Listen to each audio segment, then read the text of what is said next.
Welcome, guys. Welcome to another episode of MrBottomline podcast. From subsequent episodes, particularly starting with this episode, I'll give you a quick status update on how much of capital is deployed across different aspects of this Farmstay. So, I'm going to break it down into 5 different sections. The first one is the main villa. The second one is the gazebo, which is the adjacent building. Third one is the swimming pool. The fourth one is the landscaping for the overall land plot. And then the last one is interiors. As of today, we are sitting in the third episode of the Farmstay series. Roughly about 23% of the capital is deployed in the building. And the main villa, it is 63% of the capital, the total budget for the adjacent building, slash the gazebo is being deployed already. Swimming pool, 0%, landscaping, approximately 21%, and interiors, obviously, that's also 0%. So roughly 30% of the total capital has been deployed in the building. And I'll show you guys the pictures of how the structure looks like. The structure may be completely deceiving because looking at the structure, you may think that the building is 70-80% done.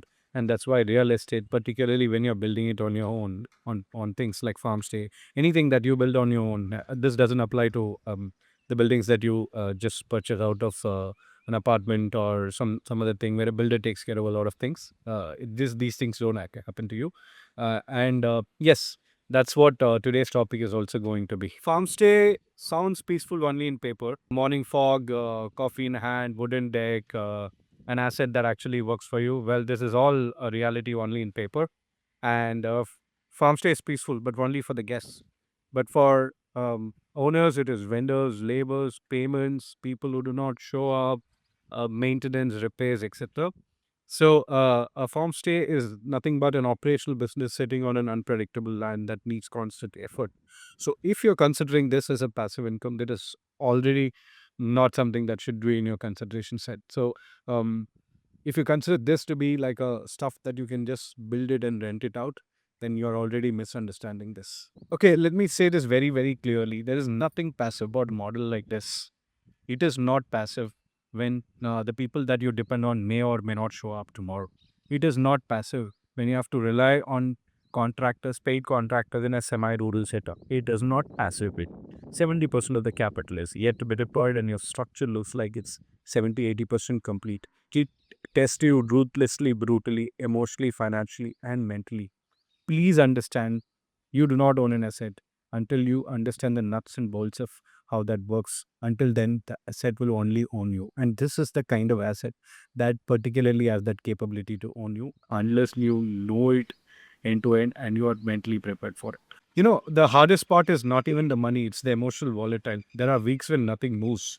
The money keeps going out, the progress feels invisible, and you keep thinking that if I made the right decision, or am I kind of stretching beyond my limits? And you may be thinking about, timelines. Will I be able to stick to the timelines? That will have impact on your spreadsheets. And the other part is that this doesn't give you instant gratification. In fact, it's exactly the opposite. There is no applause. It's happening very, very quietly while you see your friends celebrate milestones, etc.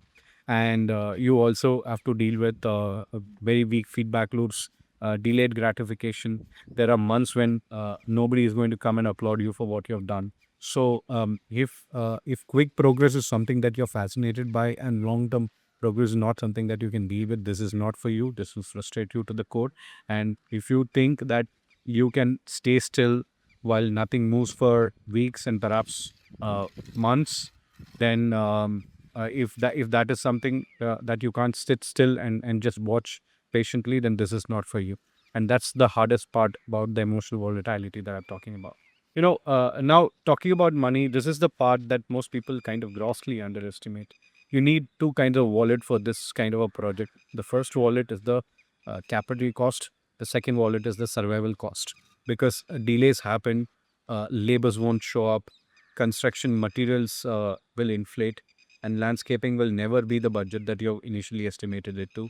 And overall, you always need some kind of buff, what I call as the margin of safety or the cushion of safety. And until you're prepared for this project will always test you. And if you stretch it financially to ensure that you're cutting corners, then you're compromising. And trust me, compromises on physical assets will always be expensive later. So unless you are prepared for this, you will not be able to do something like this. In corporate jobs, your systems that manage the outputs and delivery. In markets, you have a brokerage and regulation, and there are frameworks that govern every other businesses.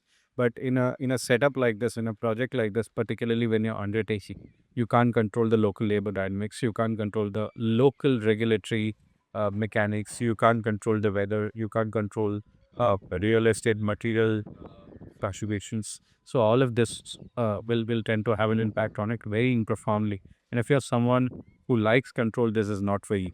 And because it will test your patience more than your intelligence, right? Intelligence cannot be a substitute for your patience in particularly this kind of scenarios. So who should actually do this? Not someone who's looking for diversification, not someone who's looking for Instagram aesthetics, not someone who's trying to build something quick and flip it and make money out of it. You should only do this if you are somebody who can bet at least a decade and who's willing to derive satisfaction in slow progress, and somebody who is absolutely okay with dealing with uncertainties associated with the project like this. Because please understand, it's not a trade, it's not a flip project, it's not a short-term play, it's actually a long-term messier and little bit of work commitment also. Okay, we have come to the end of it. The total capital employed is 30%, still 70% to go, but the structure looks like 60-70% complete. The next 40% of capital deployment test not just me, everybody. Mentally very excruciating test is waiting for them, and the last 30%, that's the brutal part, that's the ruthless part. Test people, and most of the people will give up. They kind of mess up financially, families get involved, relationships get affected, and contractors get frustrated. A lot of things happen there. I'm careful about it, and I already am prepared for it. So yes, the next 70% deployment is up, and I'm going to take you guys through as we go along in subsequent episodes.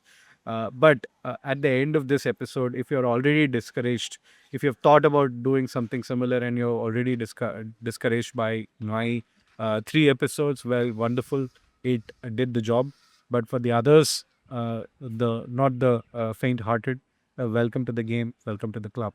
Until I see you in the next episode, signing off.